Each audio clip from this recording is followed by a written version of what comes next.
참 예수님 사랑합니다. 네, 잘 지내셨죠? 우리 옆에 있는 분들과 인사 나누도록 하겠습니다. 잘 지내셨습니까? 한 주일 동안 늘 기쁘고 행복한 나날이 되기를 기도 중에 함께 하겠습니다. 오늘은 알다시피 연중 제13주일이자 교황주일입니다. 이날은 우리 교회의 으뜸 목자이죠. 그리고 그리스도의 대리자이면서 그 베드로의 후계자인 우리 교황님의 영육간 건강과 또한 우리 교회와 이 세상을 교황님께서 잘 이끌어갈 수 있도록 우리가 마음을 모아가지고 기도하는 그러한 날입니다. 이런 뜻깊은 날을 맞이해서 이날만큼은 우리가 교황님을 위해서 기도하면서 오늘 강론은 주님께 나와 축복받는 길을 걷자는 주제로 함께 나누고자 합니다. 언젠가 50대 중반에 한 자매가 이 직장을 가다가 교통사고를 당합니다. 그래서 몇 달 동안 병원에 입원하게 되는데요. 그 사이에 너무도 많은 일들이 생겨납니다. 직장 상사와의 어떤 그런 아주 극심한 갈등도 생기고, 그리고 이렇게 교통사고를 낸 그 가해자와의 어떤 그 다툼도 생기고, 또 병원에 몇 달 동안 입원을 하다 보면 그 육체적인 아픔도 있지만 그 힘든 것은 그 정신적인 그 고립감, 단절, 굉장히 힘들죠. 이러저러한 일로 이분은 큰 고통을 겪습니다. 그러니까 퇴원을 해도 그 여파와 후유증이 가시지가 않아요. 그래서 늘 불안하고 늘 두렵고, 그래서 하루하루 우울한 나날을 보내게 되었습니다. 그러던 어느 날 이렇게 성당에 이렇게 그 길을 가다가 성당 쪽을 이렇게 보는데 성당 마당에 보좌 신부님이 보이는 겁니다. 그 자기 본당의 보좌 신부님이. 그런데 그 보좌 신부님이 보이니까 이 자매는 마음으로부터 신부님에게 가야겠구나, 다가가야겠구나, 그런 마음이 들면서 자기도 모르는 사이에 신부님께 갔어요. 가가지고는 신부님께 면담을 하고 싶다고 이렇게 청해가지고, 그리고 신부님과 이제 면담을 하게 됐습니다. 그래서 이 자매는 이제까지 있었던 일들 다, 이러저러한 일들을 다 이야기하죠. 이야기하고 난 다음에 끝에 신부님, 저가 신자만 아니었더라면 죽고 싶습니다. 이런 얘기를 하는 겁니다. 얼마나 힘들었으면 죽고 싶다고. 그렇게 그 자매가 그렇게 그 이야기를 하는데 이 보좌 신부님이 옆에서 울고 있는 겁니다. 그러니까 왜 울고 있지? 이 보좌 신부님은 자매의 이야기를 들으면서 너무도 가엾이 느껴진 것, 가엾은 마음이 든 겁니다. 저는 이 신부님은 참 착한 사자라고 생각을 해요. 적어도 자기 신자들을 위해서 울 줄 아는 신부님은 착한 사자. 그게 보좌 신부님이든 주임 신부님이든 신자들의 그 사정을 이렇게 이야기했을 때 말이 아니라 정말 눈물로써 함께하는 신부님은 착한 사제이고, 다른 얘기입니다만은 이것은 우리 교회의 희망이기도 합니다. 이런 젊은 신부님, 신자들을 위해서 울어줄 수 있는 신부님이 있는 것은 우리 교회의 희망이에요. 어쨌거나 이 신부님이 그렇게 우니까 이 자매는 신부님이 자기를 위해서 운다고? 그러면서 신부님이 예수님처럼 보이는 겁니다. 예수님이 자기 곁에 함께 있는 것처럼 느껴진 겁니다. 그래서 이 자매는 그 자체로 크나큰 위안을 얻습니다. 그런 가운데요, 한순간 그 파노라마라고 하는 거 있죠? 영화처럼 쫙 지나가는 파노라마처럼 성경 구절 한 구절이 떠올라요. 그게 어떤 구절이냐면, 어떤 내용이냐면은 예수님이 죽은 나자로 이야기 있죠?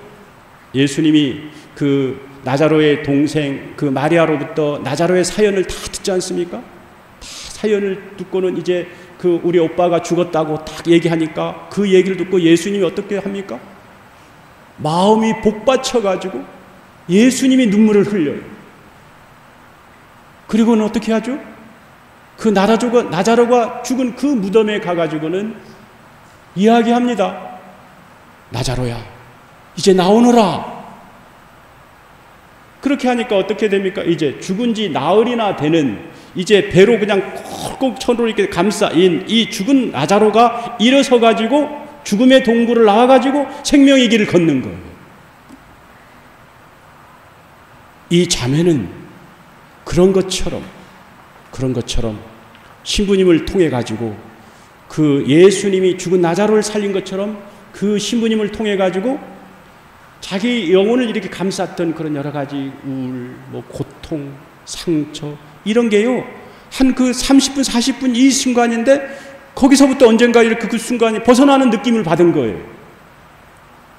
그러면서 전에 없었던 삶의 의지도 생기고, 정말 나를 위해서 울어주는 신부님이 계신데, 예수님이 함께 계신데, 그러면서 힘도 생기고 용기도 생기면서 다시 살 수 있는 그 계기를 마련하는 겁니다.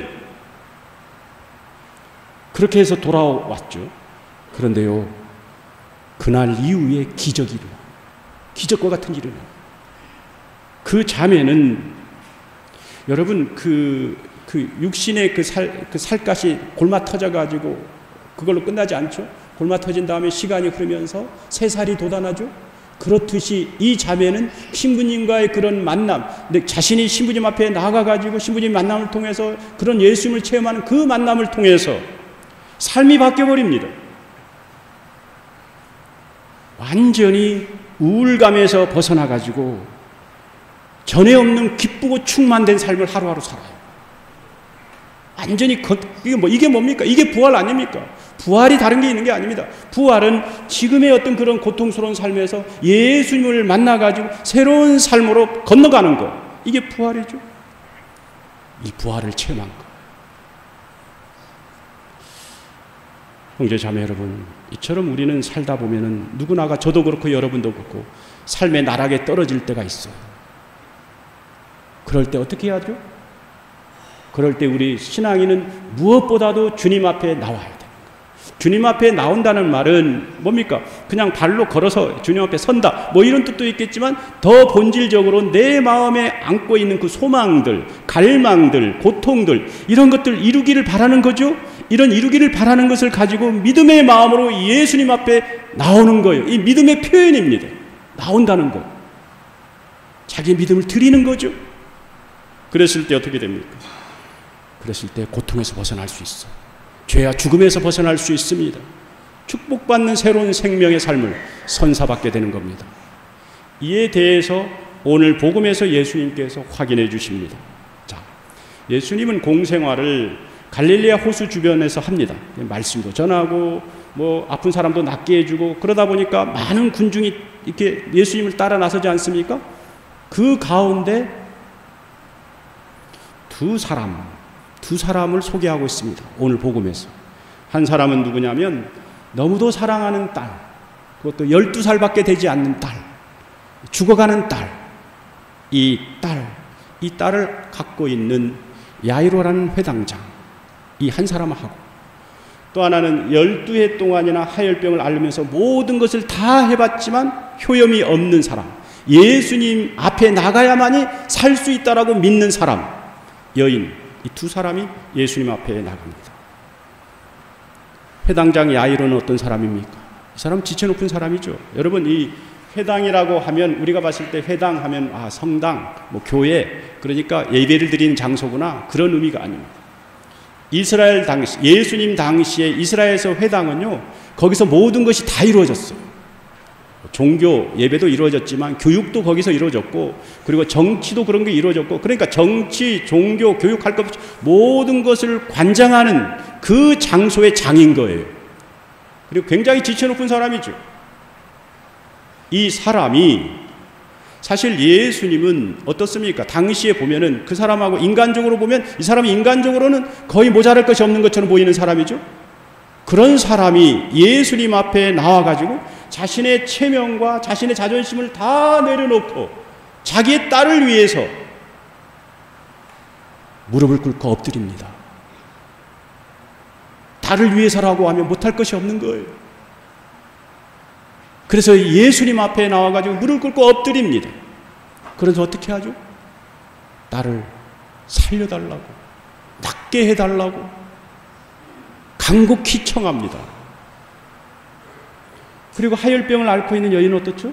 이 여인도 마찬가지입니다. 예수님 앞에 나오는데 어떤 마음으로 나오느냐 하면 저 예수님의 옷에 손을 대기만 해도 나는 구원을 얻을 것이다 라고 하는 그 믿음, 소망, 이걸 갖고 예수님 앞에 나와. 예수님은 어떻죠?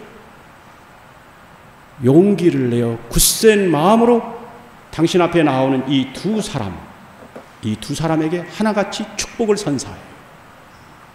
회당장 야이로의 딸 어떻게 합니까?